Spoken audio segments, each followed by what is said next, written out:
Prom night. Tila gabi rin yun ng milagro dahil iyon mismong nasaksihan ni Hana habang nakatingin siya sa refleksyon niya sa salamin. "You look great, Iha." Papuri sa kanya ni Tita Cecil, ang mami ni Kaden. Nagtwinkle pa na parang diamonds ang mga mata nito habang nakatingin sa refleksyon niya sa salamin.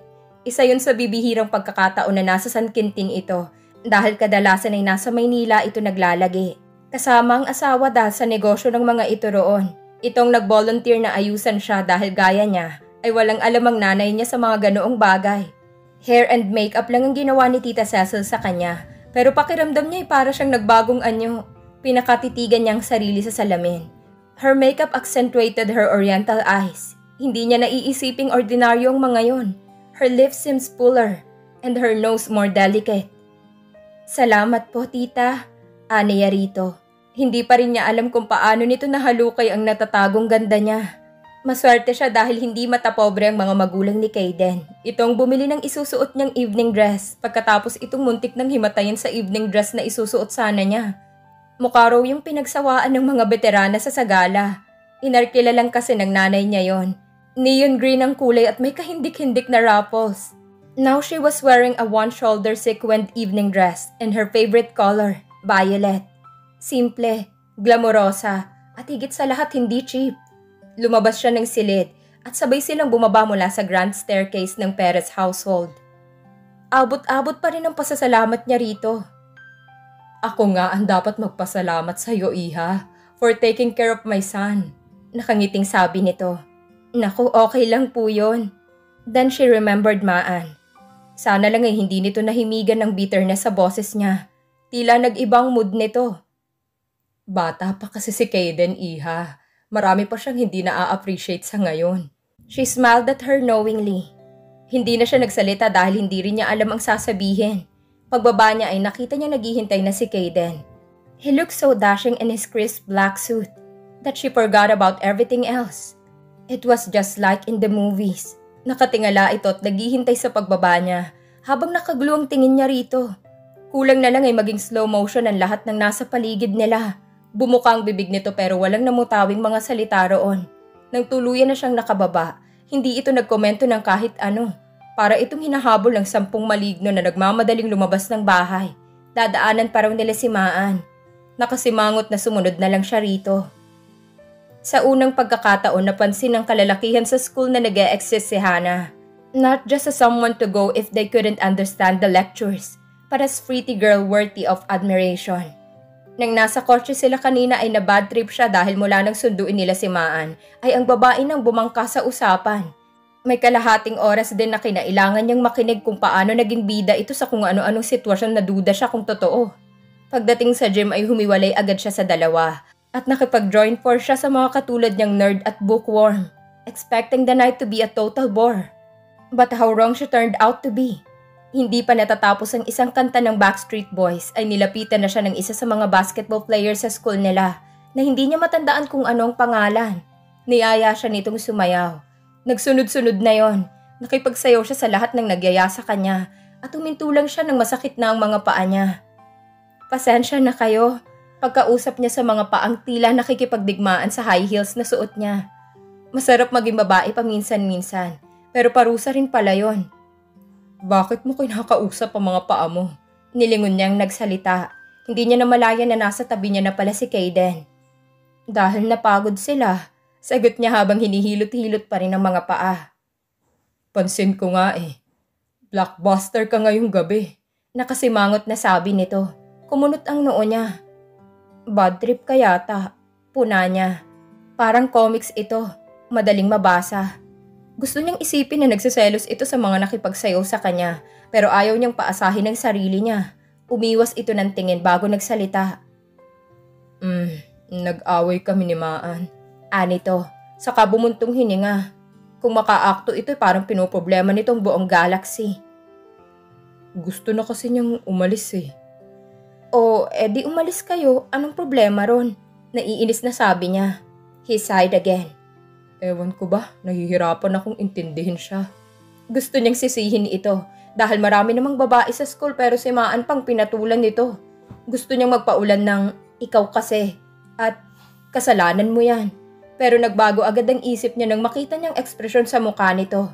He looked like a lost young man, and she felt as lost as he was. Siguro, pwedeng mag-open up ka sa kanya. Sabihin mo kung anong nararamdaman mo. Payo niya. Tinitigan lang siya nito. Noon lumapit sa kanila si Maan. Kaden, kanina pa kita hinahanap. Masungit na sabi nito, sabay tingin sa kanya. Parang hindi nito nagustuhan nang makitang magkasama sila ni Kaden. Naghihintay na sa gate sina Kate. Anito na ang tinutukoy ay ang isang kabarkada nito. Nang hindi tuminag si Ken ay nagsalita uli ang babae. Kung ayaw mong sumama, bahala ka. Hinintay niya si Kaden na magsalita, pero paglingon niya ay nakita niyang nakatiimbagang lang ito. Halatang hindi nito nagustuhan ang tono ng pananalita ng babae. Noon nag-about face si Maan at tinalikuran sila.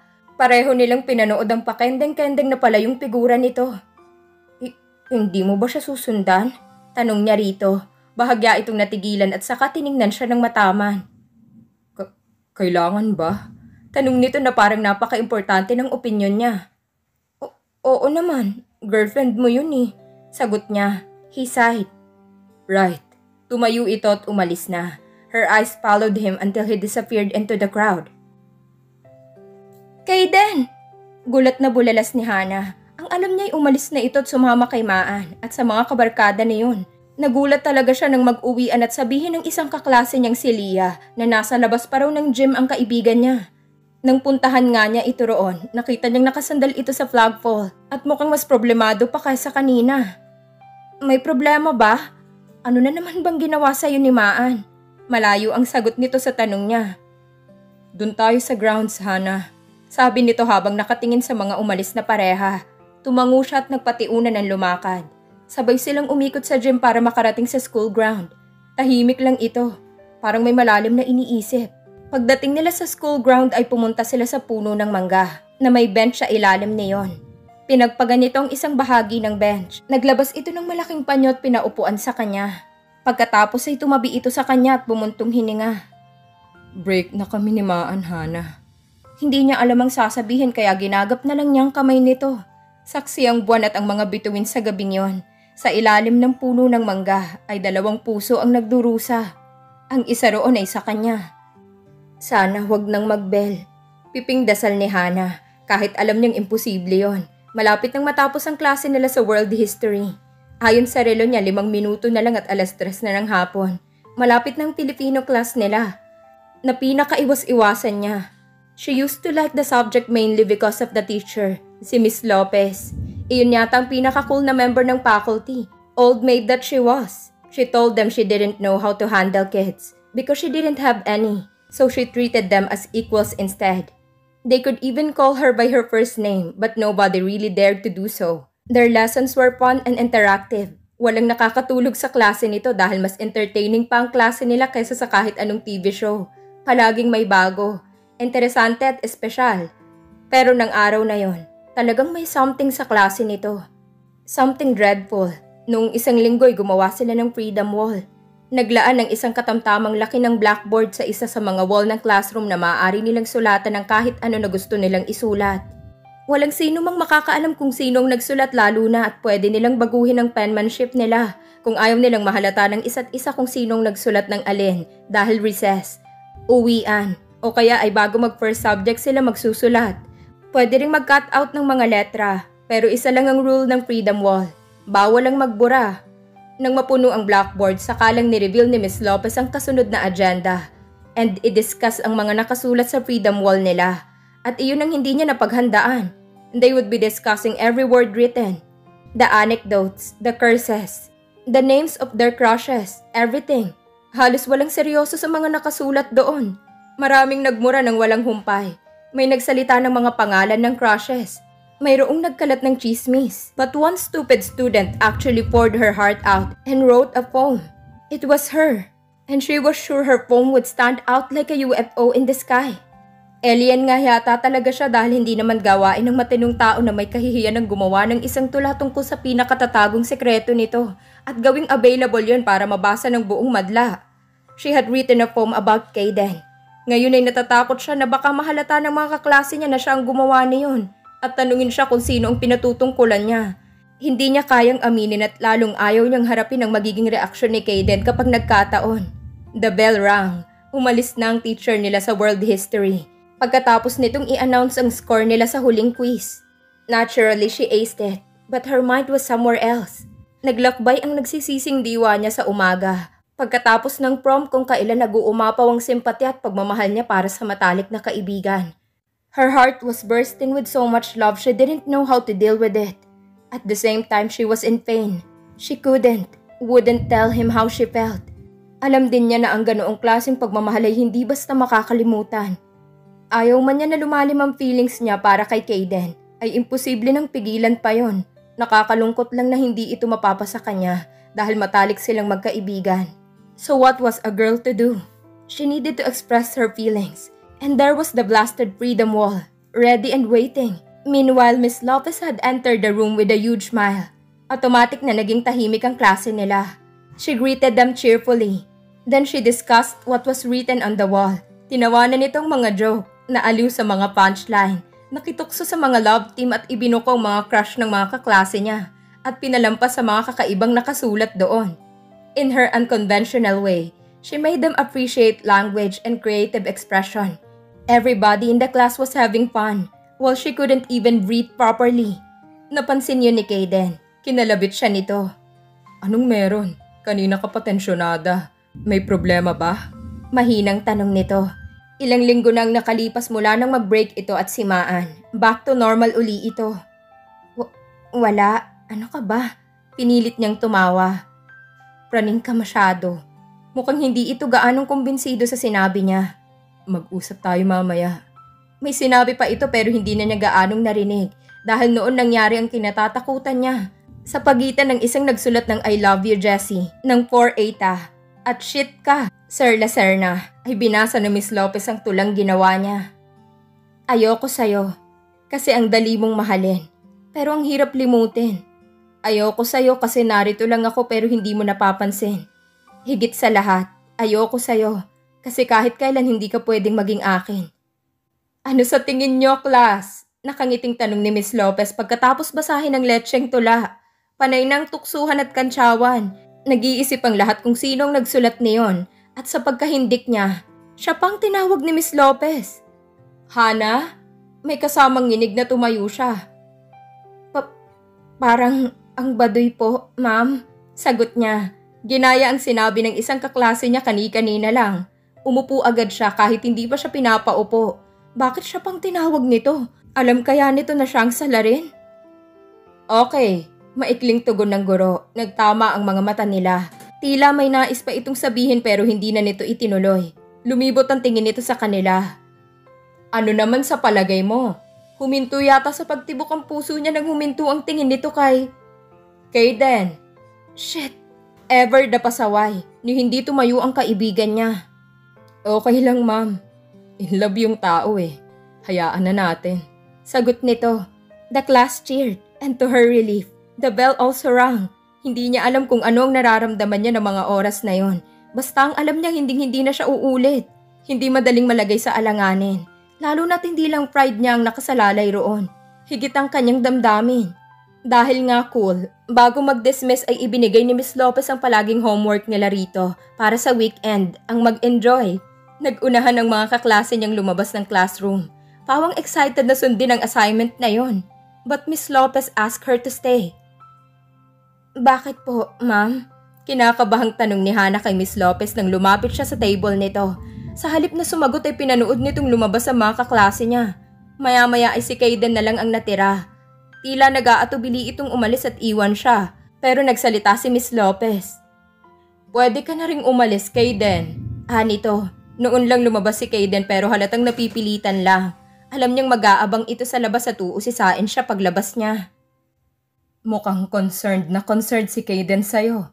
Nakangiting baling ni Miss Lopez sa kanya nang maiwan sila. Hindi siya umimik dahil hindi niya alam ang sasabihin. Alam mo ba kung bakit kita pinaiwan? Tanong nito. Umiling siya. Sa halip na i-explain kung bakit siya pinaiwan nito ay muling nagtanong ito. Alam mo ba ang dahilan kung bakit ako naging old maid, Hana? Hindi po. Nagtatakang sagot niya. Hindi ugali ng isang typical na teacher na itanong sa estudyante nito ang katulad ng itinatanong sa kanya ngayon nito. But then Miss Lopez was anything but typical. Tumayo ito at lumapit sa bintana. Tumanaw ito sa kalsada. Dahil na in love ako, dati. Pero naduwag akong ipakita yun sa lalaking mahal ko. Hanggang sa tuluyan na akong nawalan ng pagkakataon. Ano pong nangyari? Hindi nakatiis na tanong niya. He married my friend. 3 na ang anak niya ngayon. Marami nang nagbago. Tumawa ito. Malaki na nga ang tiyan niya at malapit na rin siyang mapanot dahil nasa lahi nila yon. Pero alam mo bang may isang hindi nagbago hanggang ngayon? Tumawa uli ito. Pero salat yun sa saya. Ang damdamin ko para sa kanya. Tumingin ito ng mataman sa kanya. Masyado ka pang bata pero alam kong matalino ka. Sinasabi ko ito sa Hannah. Hindi bilang teacher mo, kundi bilang isang babae. Sa pagmamahal, hindi isip ang ginagamit, kundi puso. Hayaan mong sarili mo na mahalin siya. At kung may pagkakataon, ipaalam mo rin sa kanyang nararamdaman mo. Gawin mo yon bago pa magkaroon ng bagong girlfriend si Kaden. Nagkulay suka yata siya dahil sa narinig. Paano niyo po nalaman? Ngumiti ito. Pamilyar ako sa ganyan dahil ganyan din ako dati. Huwag kang gumaya sa akin. Huwag kang matakot magmahal at ipakita ang pagmamahal na yon. Lalong huwag mong ayawan. Tanggapin mo. She knew she was repairing to the phone and she understood what she meant. She nodded. Tumango rin ito tumingin uli sa labas ng bintana. But somehow, she was sure she wasn't really seeing the street outside. She was seeing her past, which was her present. Hoy Hannah, kanina ka pa tulala, anong meron? Naipilig ni Hannah ang ulo nang pumitik si Agnes sa harap niya. Pinsang buo ito ni Kaden at kaibigan din niya. Kasalukuyan silang nasa restroom at nagre-retouch bago mag-uwian. Wala. Kaila niya. Paulit-ulit kasi na nagre-rewind sa isip niyang naging usapan nila ni Miss Lopez. As expected, paglabas niya ay kinulit siya ni Kaden. She had to lie about a pending school activity and he seemed to have believed her explanation. Kahit ano ang gawin ni Agnes ay hindi niya sasabihin ditong kasalukuyang dilema niya. Una dahil pinsang buo ito ni Kaden. At pangalawa dahil walang ibang pwedeng makaalam ng sekreto niya. Magiging mas komplikado lang ang lahat kapag nagkataon. Katulad ni Kaden ay hindi rin niya alam kung paano sila naging close ni Agnes. Dahil masyado silang magkaiba. Para silang itim at puti. Yin at yang. Laban o bawi. Panay ang dot-dot ni Agnes ng blusher habang nakataas ang isang kilay sa kanya. Sus? Tigil-tigilan mo nga ako. Nakita ko na yung itsurang yan eh.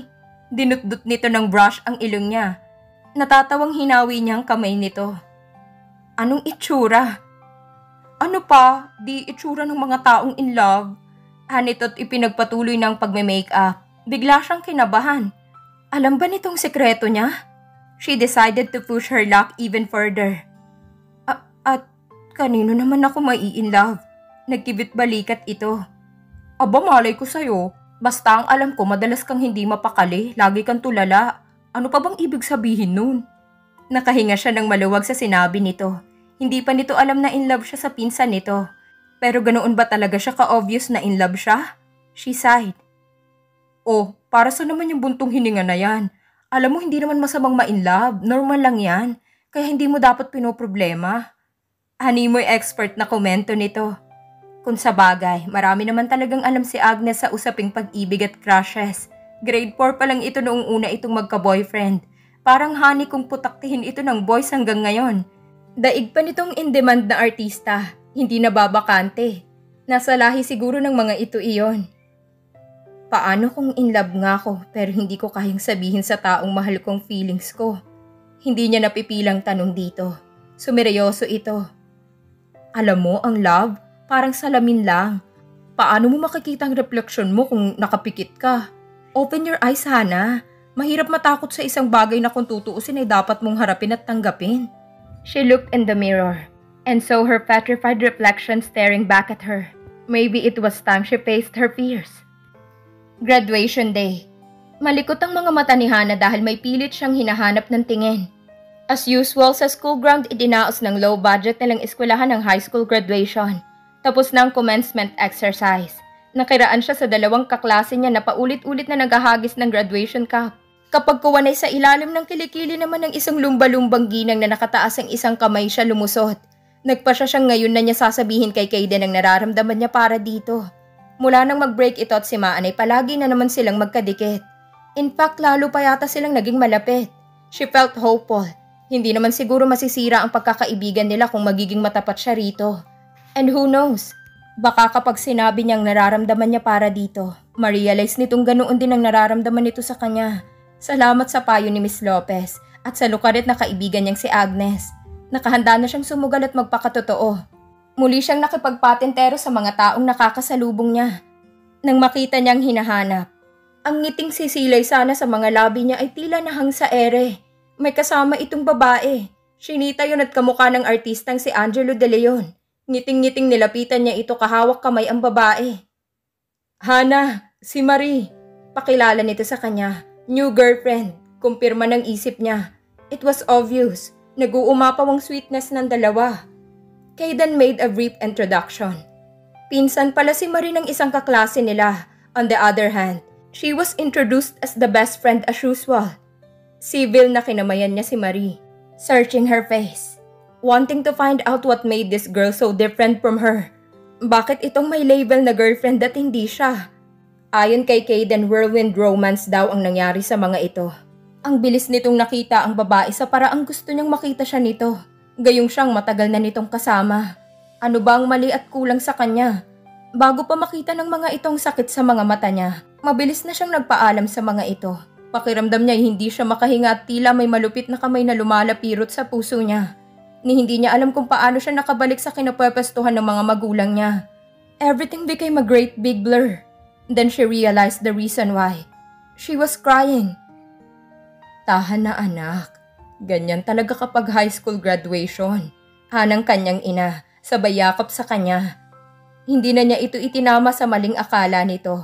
Marami kasi sa paligid nila ang nagdadrama kaya marahil iniisip nitong ganoon din siya. Gumanti siya ng yakap dito. Bakit ang sakit? Nay, ang sakit-sakit.